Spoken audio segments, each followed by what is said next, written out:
Good morning, students. Today we are studying symbol of components in circuit diagram. जो अब तक circuit diagram था उसके कंपोनेंट हैं। उन सर्किट डायग्रामों में कैसे हम उन कंपोनेंटों को का सिंबल हम रिप्रेजेंट करते हैं, ये आपको हम डिनोट कर रहे हैं। जैसे ये देखिए,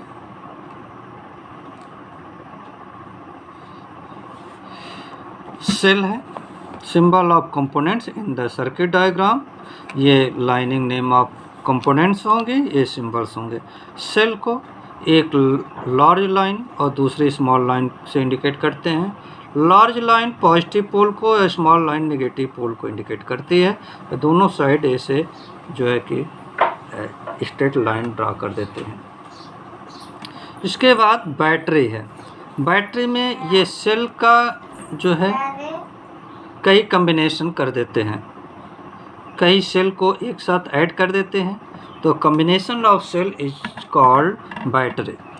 तो कई सेल को ऐड कर देते हैं उस जो कि, और इस सेल को हम सीरीज कम्बिनेशन में ऐड करते हैं, यानी पहले सेल का जो है नेगेटिव पोल को दूसरे सेल के पॉजिटिव पोल से, दूसरे के नेगेटिव को तीसरे के पॉजिटिव से, तीसरे के नेगेटिव को चौथे के पॉजिटिव से, ऐसे जो है कि हम जोड़ते जाते हैं और लास्ट के सेल के नेगेटिव को सर्किट से और फर्स्ट सेल के पॉजिटिव को सर्किट से ऐड कर देते हैं। ये हो जाता है बैटरी। इसके बाद आता है प्लग की। प्लग की में दो सिंबल आते हैं। एक तो ओपन सर्किट के लिए, ओपन सर्किट के लिए जैसे ये आपने बनाया, ये ओपन है, इसमें कोई की नहीं लगी है, इसलिए इसमें कोई करंट सप्लाई नहीं होगा, ये ओपन सर्किट होगी। नेक्स्ट आएगा प्लग की यानी क्लोज्ड। क्लोज्ड में बीच में आपने की लगा दिया, की के, ठीक, की लग गया, इसका मतलब है कि सर्किट में की लग गई, यानी सर्किट में करंट सप्लाई हो जाएगा, यानी प्लग में की लग गई तो इसमें करंट सप्लाई होगा। तीसरा है स्विच। स्विच में ओपन स्विच ऐसे दिखाते हैं, जो एक दो देखिए दोनों के एंड कनेक्ट नहीं है, इसलिए ये ओपन स्विच है, इसमें करंट सप्लाई नहीं होगा। दूसरा है स्विच क्लोज्ड। स्विच क्लोज्ड में देखिए दोनों के एंड कनेक्ट हैं, दोनों जो कि ये और ये कनेक्ट कर दिए जाएंगे तो ये क्लोज्ड स्विच हो जाएगी, इसमें करंट सप्लाई होगा। तीसरा इलेक्ट्रिक बल्ब। इलेक्ट्रिक बल्ब में आप ऐसे जो कि कहीं पर सर्कुलर बना देंगे तो इलेक्ट्रिक बल्ब हो जाएगा, दोनों साइड में आप इलेक्ट्रिक सर्किट से कनेक्ट कर देंगे। फिर इसके बाद आता है फिक्स्ड रेजिस्टेंस। कोई अगर रेजिस्टेंस फिक्स्ड है तो वो ऐसे जो कि बन जाएगा आपका ये। और वेरिएबल रेजिस्टेंस, अगर वेरिएबल रेजिस्टेंस यानी ऐसा रेजिस्टेंस जो चेंज हो सकता है, तो हम उसमें जो है कि एक एरो की साइन लगा देते हैं, ठीक। अब रियोस्टेट। रियोस्टेट जो है कि आपका एक ऐसा रेजिस्टेंस है जो एडजस्टेबल होता है, जिसको हम एडजस्ट कर सकते हैं अपने अकॉर्डिंग। तो यानी ये रेजिस्टेंस होगा, इसके रेजिस्टेंस पर इस टाइप से एरो की साइन लगाते हैं, एल टाइप से, जो है जो रियोस्टेट को इंडिकेट करती है। और ये एमीटर है, आपको बताया भी गया था, पॉजिटिव नेगेटिव पोल बने होते हैं। दूसरा वोल्टामीटर है, वी लिखा हुआ, इसमें भी पॉजिटिव नेगेटिव। गैल्वेनोमीटर में एरो की साइन होती है, इसमें कोई पॉजिटिव नेगेटिव साइन नहीं होती, ठीक। इसके बाद आपका आता है ओम्स लॉ, ठीक। आपको आगे पढ़ना है ओम्स लॉ।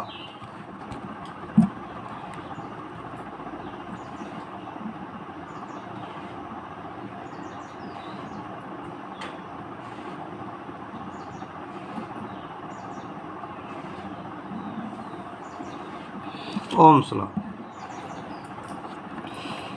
जॉर्ज साइमन ने, जो जर्मन फिजिक्स थे, ये 1826 में जॉर्ज साइमन ओम्स ने जो है कि करंट और पोटेंशियल डिफरेंस के बीच एक रिलेशन बताया। और इसी रिलेशन को हम ओम्स लॉ कहते हैं। इनका जो है कि रिलेशन क्या था, जो करंट और पोटेंशियल के बीच था। इस रिलेशन में ये कंडीशन थी कि कंडक्टर की जो फिजिकल पोजीशन है, फिजिकल पोजीशन मीन्स होता है उसका टेम्परेचर, उसकी लेंथ, उसका थिकनेस एक्सेट्रा। अगर ये कांस्टेंट हो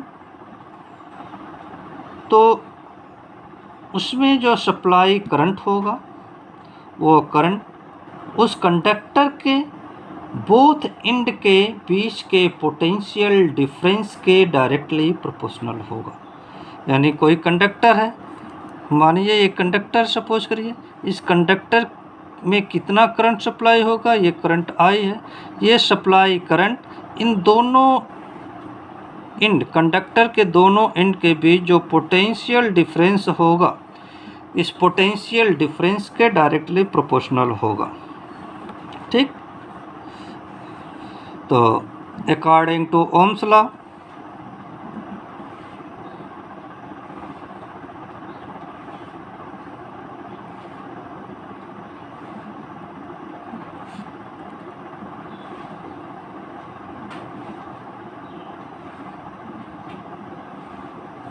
at a constant temperature and physical condition,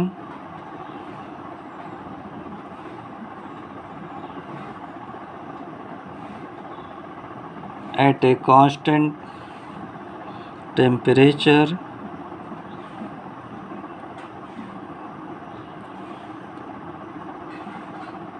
and physical condition,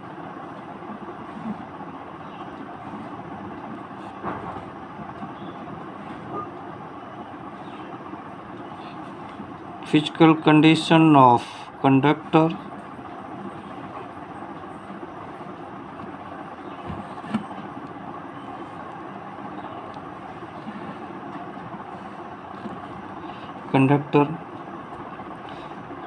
flowing current in the conductor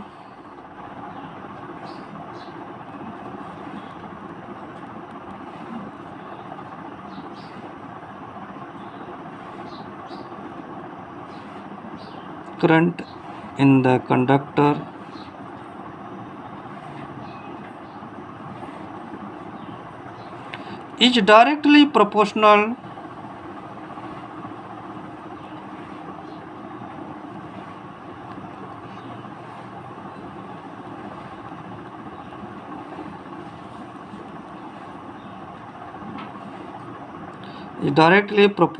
to the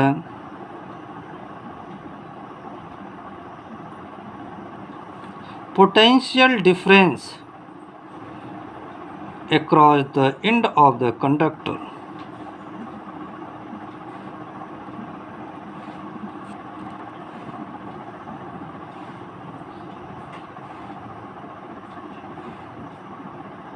Potential difference across the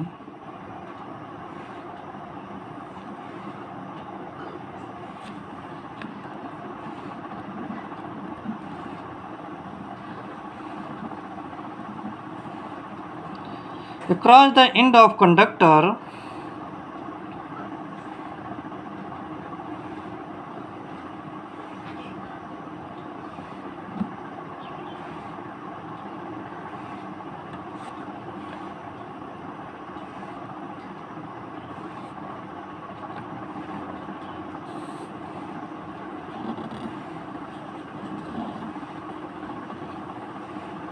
mathematically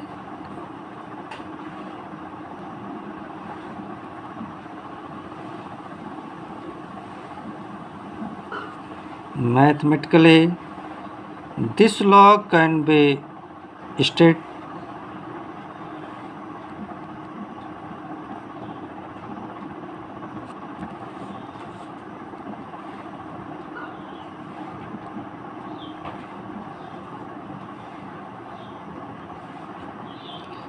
इस लॉ को हम मैथमेटिकली फॉर्म में कैसे स्टेट कर सकते हैं। potential difference is proportional to the electric current, that is V proportional I या V equal to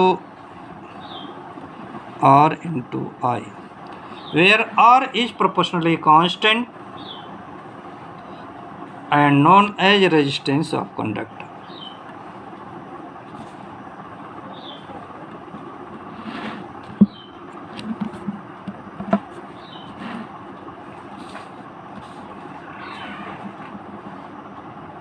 Where R is proportionally constant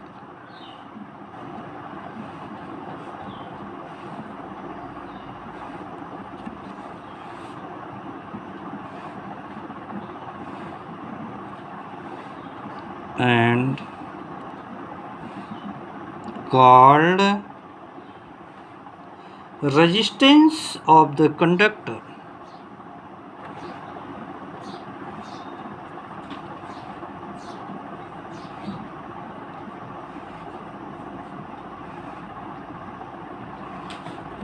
Resistance of the conductor.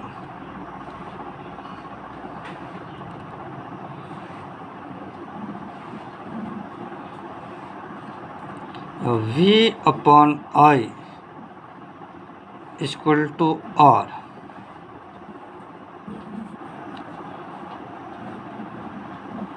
R is a constant, so we can also set that the ratio of potential difference across the end of conductor to the current flowing through it remains constant.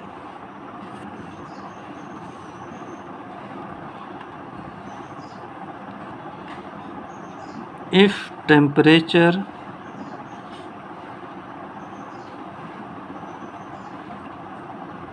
and physical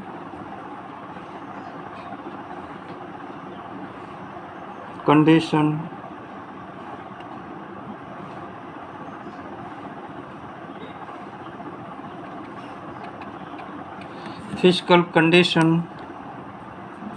of conductor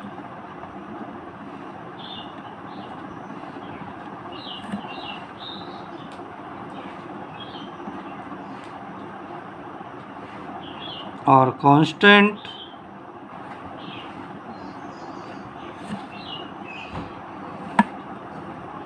the ratio of potential difference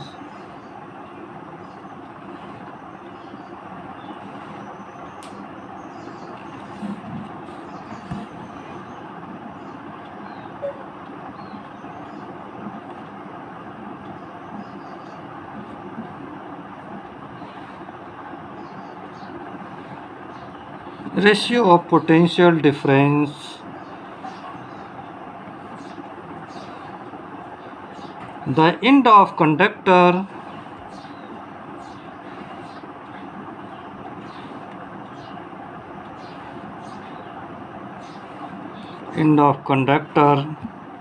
to the current flowing through it.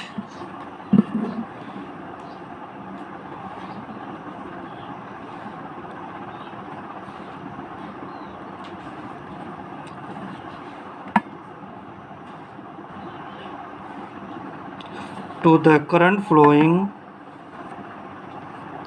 through it.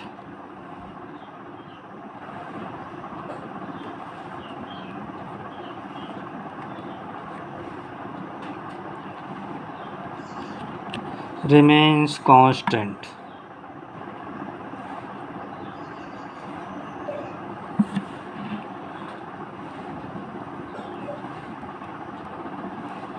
Remains constant यानी कि अगर physical property of conductor constant हो तो उस conductor के and के बीच का potential difference और उसमें फ्लोइंग करंट का रेशियो कांस्टेंट होगा, ठीक। और यही कांस्टेंट रेशियो उसका रेजिस्टेंस कहलाएगा, ठीक।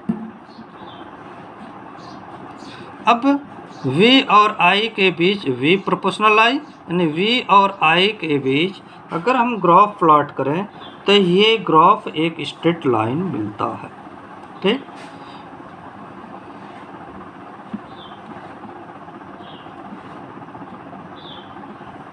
Draw graph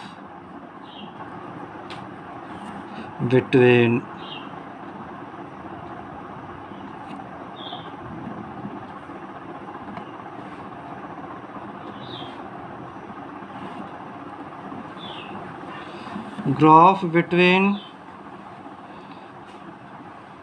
V and I.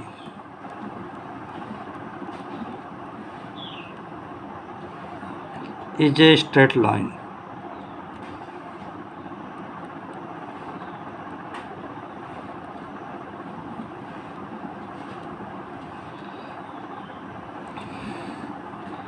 Passing through origin.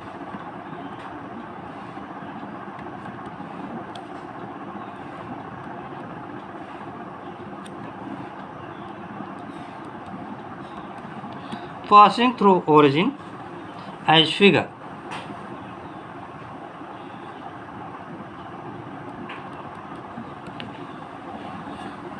ये ओरिजिन है, इसको आप पोटेंशियल डिफरेंस इंडिकेट कर दीजिए, और ये लाइन जो वर्टिकल है आपको करंट आई को इंडिकेट करे। तो इसके बीच V और I के बीच जो ग्राफ प्लॉट होगा, ये ग्राफ आपका एक स्ट्रेट लाइन मिल जाएगा। ठीक, एक स्ट्रेट लाइन ये हो जाएगा। इसके बाद जो कि ये आपको जो एक वर्ड मिल गया कि रेजिस्टेंस, ठीक ना, V और I का जो रेशियो है यह एक रेजिस्टेंस है। तो ये रेजिस्टेंस क्या चीज़ है? ठीक,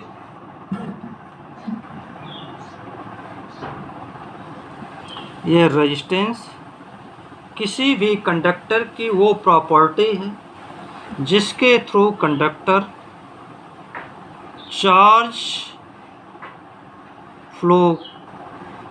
चार्ज के फ्लो होने का अपोजिशन करता है।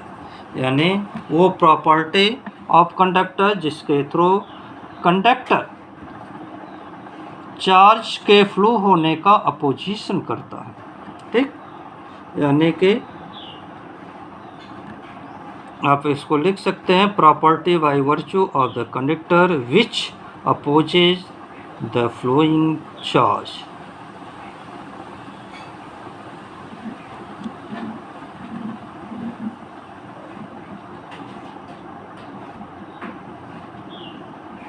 रेजिस्टेंस जो कैपिटल R को हम रेजिस्टेंस कहते हैं, उसी रेजिस्टेंस को डिफाइन करेंगे। The property by virtue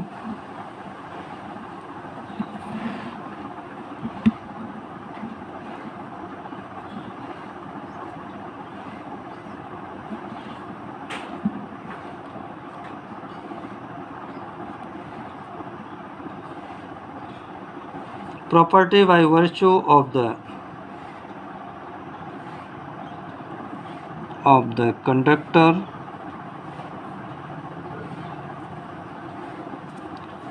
which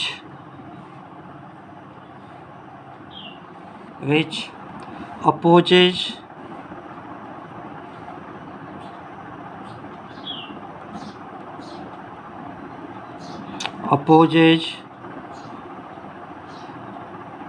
the flow of charge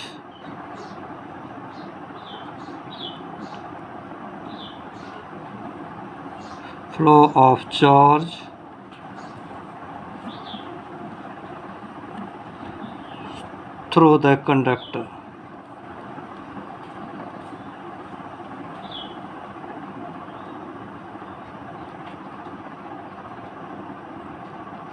It is denoted by capital R.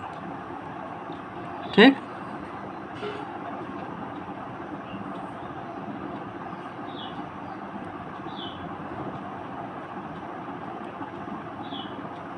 ये कैपिटल R से डिनोट होगा।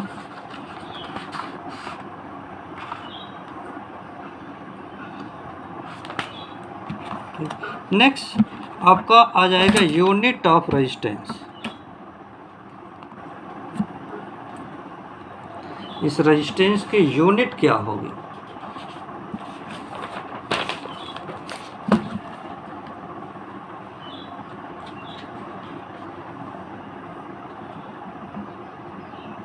Unit of R. देखिए आर इक्वल टू है वी अपॉन आई, तो वी नो दैट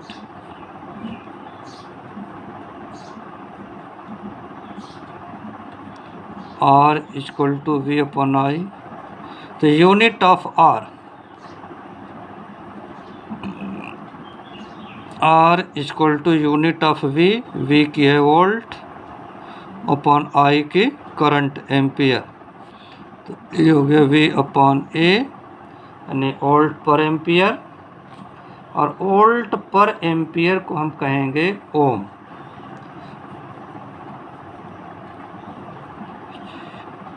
OHM ओम, ओम कहेंगे। ओम का symbol हम जो है कि ए भी है, ये है, इसको ओमेगा भी पढ़ते हैं, ठीक।